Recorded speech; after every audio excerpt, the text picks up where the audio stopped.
برای آستین کلوش ابتدا اون مقدار از آستین رو که میخوام کلوش کنم و روی الگو مشخص میکنم. الان از بالای الگو به تا جایی که باید آستینم ساده باشه و به حلقه آستین وصل بشه رو مشخص میکنم، میذارم روی پارچه و برش میزنم.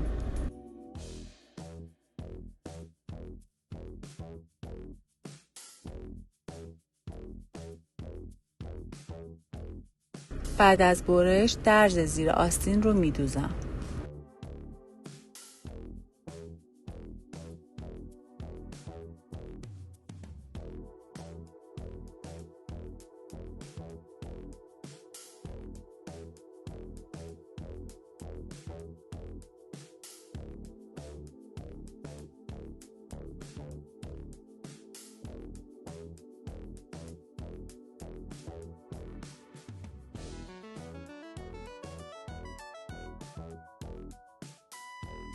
قسمت دوخته شده رو روی همدیگه قرار میدم، اندازه میگیرم و این مقدار رو برای کلوش کردن پایین آستین استفاده میکنم.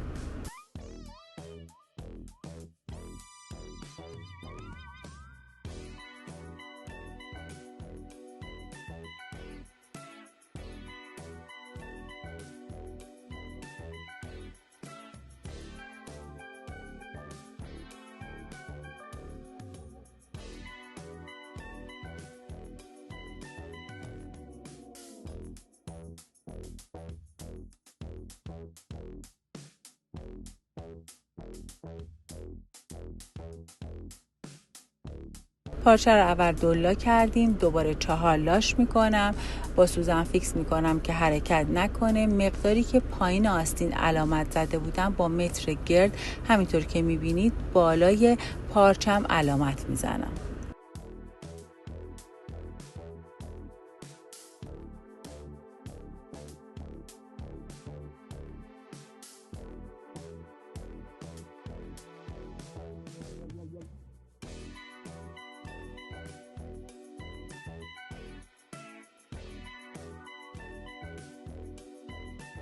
مقدار باقی مانده آستینم که تا قد آستین هستش، اینجا 20 سانتی متره، من مشخص میکنم روی پارچه. همینطور که میبینید دور تا دورش رو با صابون علامت میزنم، با جای دوختش برش میزنم.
بعد از برش درزا روی همدیگه میذارم و میدوزم.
برای وصل کردن پارچه رو قسمت کلاشش رو از رو میذارم، بالای آستینم همینطور روی همدیگه قرار میدم، با سوزن فیکس میکنم، دور تا دورش رو میدوزم.